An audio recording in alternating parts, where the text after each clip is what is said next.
Yang pertama adalah tentang jaminan rezeki. Rezeki itu sudah dicatat oleh Allah Subhanahu wa taala.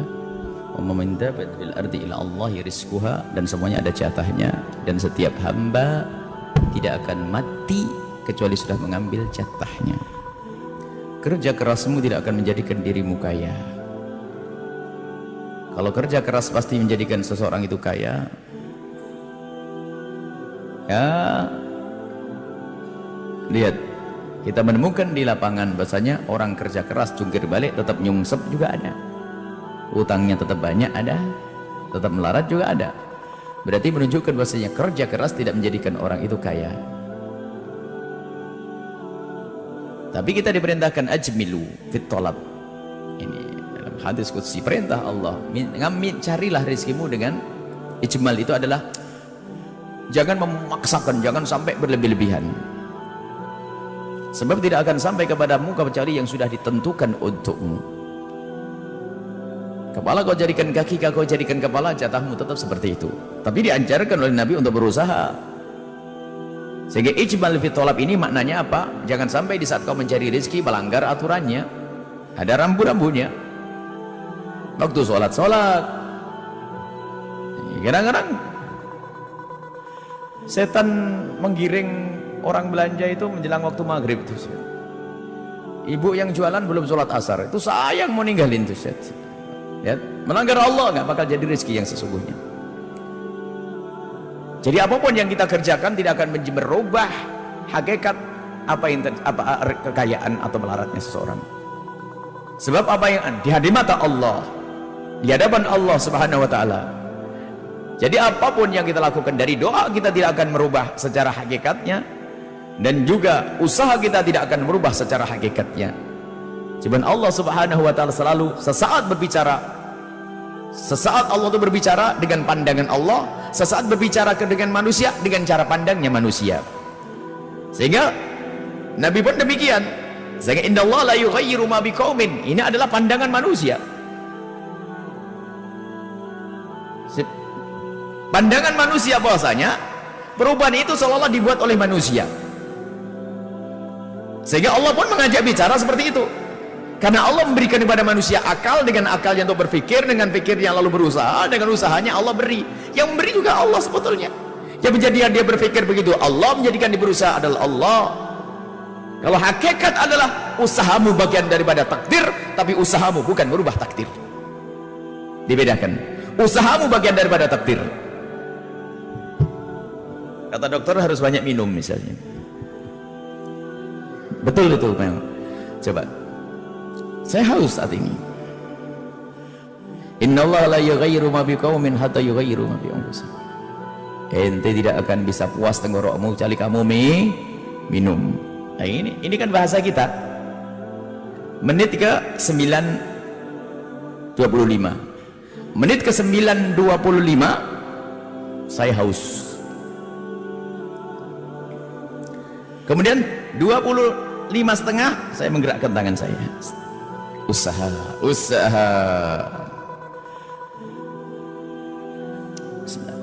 Glek, minum, seger. Menit ke 26 tenggorokan saya seger.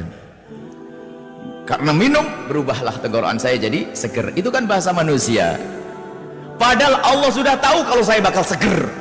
Nggak ada urusannya dengan minum atau tidak minum. Allah tahu kalau saya seger, tapi tangan saya gerakkan, ini bagian daripada takdir Allah. Allah menakdirkan tenggorokan saya seger, dan sebelum tenggorokan saya seger, Allah menakdirkan saya menjalankan tangan saya. Jadi usahamu bagian daripada takdir, doa yang kita panjatkan bagian dari takdir. Jadi rentetan, kamu itu tahun 2017 kaya, soleh, ini cuman usahamu apa? Cari duit, kenal dengan orang soleh ini, sambil cari duit kenceng, kenal ustadz, cari duitnya banyak, kenal ustadznya jadi baik. Ini usaha ini. Cuman di mata Allah sudah ketahuan ini. Makanya pandanglah dirimu dengan matamu, jangan kau pandang dirimu dengan pengetahuan Allah. Jangan sok tahu tentang Tuhan. Kan ada orang kurang ajar sok jadi Tuhan.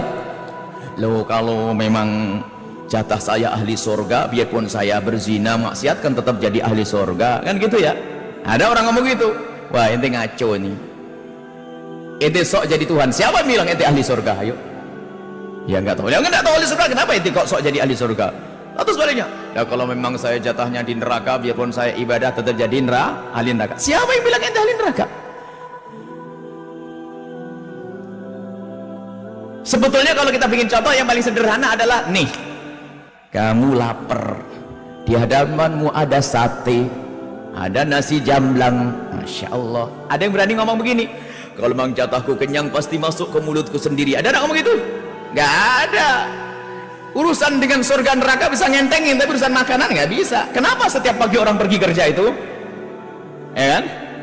Ini kadang-kadang kita main takdir, seolah-olah punya mata Tuhan, seolah-olah jadi pandangan Allah. Jadi cara pandang kita, sesaat Allah mengajak bicara kita seperti itu, innallaha la yughayyiru ma biqaumin, itu adalah pandangan manusia. Jadi buat perubahan, ketahuilah perubahan juga dari Allah, usahamu dari Allah, niatmu dari Allah. Tapi kalau Allah tidak menghendaki, tidak akan bisa terjadi perubahan. Contoh, dari dulu yang namanya sate tetap enak, kalau dimakan jadi kenyang. Tapi orang ini gak mau makan sate, pahit lidah saya loh kan, belum apa-apa sudah di stop oleh Allah. Padahal mestinya kan tinggal masuk, gak bisa makan, muntah loh, enak kok bagi orang lain. Kenapa? Allah tidak menghendaki. Karena Allah tidak menghendaki, tidak ada takdir untuk ngunyah sate. Dan dari ngunyah sate, dia ada takdir kenyang baginya. Akhirnya Pak mati setelah itu. Ya, itu kan? Itu takdir, jangan sok tahu tentang takdir. Ini pembahasan akidah yang panjang masalah takdir ya. Ini perlu.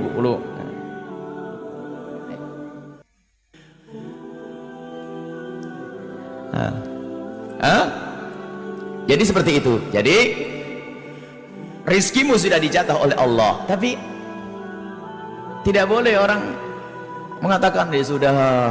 Tapi insya Allah masalah ini gak ada sih. Yang justru yang paling bahaya itu urusan amal baik dan urusan surga neraka. Kalau urusan cari duit sudahlah, gak usah dioperak-operak keluar bagi-bagi itu sudah. Bagi jam 4 sudah bangun. Paling sedikit sekali yang ngomong, ya Allah, kalau memang rezekinya jatah saya mesti nyampe. Ada enggak kira-kiranya? Enggak ada. Duit 100 juta taruh depan pinggir jalan, kalau memang jatuh milik saya, enggak bakal ada yang ngambil. Ada yang berani gitu? Enggak ada. Sebetulnya permasalahan kita adalah di saat cara pandang kita. Urusan akidah, insaf Allah, jadi semua Allah. Jadi yang namanya doa tidak akan berubah takdir pada hakikatnya, cuma dalam rentetan bahasa manusia doa itu merubah, sehingga dikatakan tidak akan berubah takdir kecuali doa menurut bahasa manusia. Tapi menurut Allah, doamu adalah bagian daripada takdir. Sebab rentetan hidup kita sampai mati, sampai di surga sudah diketahui oleh Allah. Kamu tahun ini begini, menikah, punya anak, punya mantu, punya cucu, rizkimu banyak, sehat, mati, sudah jelas di hadapan Allah. Tapi kita tidak tahu. Kalau orang tuh tahu bakal mati, nggak akan ke rumah sakit. Mati ngapain rumah sakit, ngabisin duit kan bakal karena dia berharap hidup maka pergi ke rumah sakit. Nggak tahu mati juga ke rumah sakit, ya kan? Ada. Jadi ketahuilah bahwasanya rizki yang hendaknya kita cari adalah kata Allah dalam hadis qudsi, ajmil, wajar. Jangan sampai mencari rizki sampai kita melanggar Allah subhanahu wa ta'ala. Sekeras apapun usahamu, tidak akan engkau melampaui batas jatahmu, tidak akan. Dan jatahmu sudah ada. Jadi kita gambarkan rizki itu di dalam kotak, dalam satu wadah, itu rizkimu dan harus sampai kepadamu. Dan dirimu dikasih mata oleh Allah untuk mengambil. Dan di situ ada banyak pintu.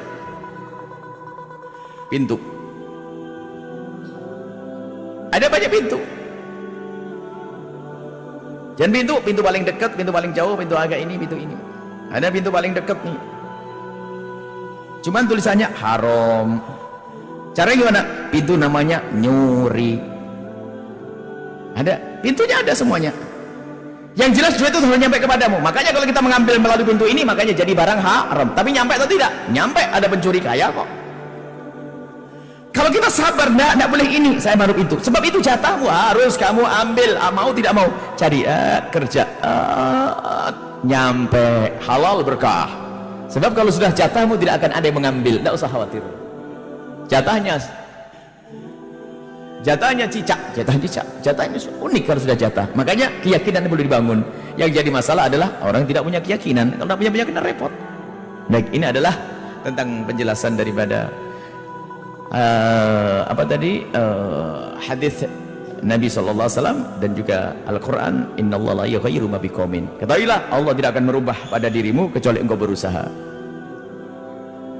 Itu adalah bahasa manusia. Untuk indah dalam rumah tangga harus berusaha, istri baik, suami baik, ini terus berusaha saling mengerti dan sebagainya. Biarpun ada orang yang sama-sama baik dipisah oleh Allah, Zaid bin Harithah dengan Sayyidah Zainab, padahal usahanya sudah maksimal menjaga dekat kepada Allah. Ada orang berusaha dengan maksimal masih saja gagal, ada. Tapi usaha harus. Allah berikan kepada kita akal, maka berjalanlah engkau sesuai dengan akal yang dipandu oleh syariat. Kalau sudah akalmu tidak dipakai, kamu bukan golongan orang sehat, sakit. Kalau saya sakit perlu diobati dulu. Ini makanya kalau orang menantang titah perintah, menantang sunnatullah, ini semakin gila. Alasannya percaya kepada takdir Allah. Kalau sudah jatah saya, ya sudah bakal nyampe ya. Sakit. Kalau memang jatah saya kenyang, nggak usah saya gerakan, mulut saya bakal kenyang. Jadi sama kalau orang misalnya dikasih hadiah, saya mendapatkan hadiah 10 juta di Tegal. Ambil besok jam 9 pagi, ambil duit di Tegal. Anda orang cerdas atau orang tidak cerdas? Saya mau tanya ya. Kalau Anda berakal, kemudian Anda butuh duit 10 juta, utangmu banyak, tanggungan banyak, ada hadiah 10 juta, ngambilnya di Tegal. Anda orang sehat, orang berakal. Kira-kira kalau diberi kesempatan naik mobil, dipinjam mobil, ambil, naik mobil, pergi kemana? Ke arah kanan atau kiri? Tegal kanan, Jakarta kiri. Ya kanan, karena Anda sehat, Anda punya akal, Anda sehat, makanya Anda pergi ke kanan, karena duitnya ada di Tegal, belok kanan. Tapi ada kayaknya sih punya iman yang tinggi, kalau memang jatahku adalah dapat duit 10 juta pasti nyampe, belok kiri ke Jakarta. Oh kasihan, masuk rumah sakit jiwa orang itu. Nggak usah pakai sok bergaya dengan inilah apa namanya takdir dan sebagainya. Biarpun yang ke arah Tegal belum tentu nyampe, tabrakan di tengah jalan, masuk rumah sakit Cipto, lu ke Jakarta ya. Tapi waktu dia belok kanan nggak tahu kalau bakal tabrakan. Jangan so tahu tentang apa yang terjadi, ini belum tahu. Kalau tahu bakal tabrakan, nggak ada yang berangkat itu, karena nggak tahu tabrakan, tiba-tiba tabrakan jeder. Ya, tabrakannya ada dikasih tahu sama Allah. Dan puji syukur kepada Allah tuh, apa yang terjadi di esok hari tidak dikasih tahu sama kita. Ibu itu kalau dikasih tahu sakit gigi bulan depan, sekarang sudah sakit, untung tidak dikasih tahu. Apalagi dikasih tahu umurmu 2 tahun lagi deh. Oh 2 tahun dihitung setiap hari, alhamdulillah tidak dikasih tahu ya. Lah puji syukur kepada Allah, Allah ngasih akal untuk usaha dan sebagainya. Jadi ditutupi Allah tuh, mana coba dikasih tahu, kamu demam minggu depan. Wah minggu depan demam, sudah kasih tahu nak, saya minggu depan menanya, aduh demam pusing. Apalagi mati, 2 tahun lagi mati, setahun setengah, setahun, 6 bulan, 1 bulan, minggu, pusing, sudah sakit. Allah, alhamdulillah Allah tutup semuanya. Maka jangan sok jadi Tuhan, nggak akan jadi. Maka jadilah engkau sebagai hamba yang menjalankan, yang berjalan dengan akalmu tadi sesuai dengan panduan syarak, maka enak. Itulah urusan kita dengan takdir Allah Subhanahu wa taala. Wallahu a'lam bissawab.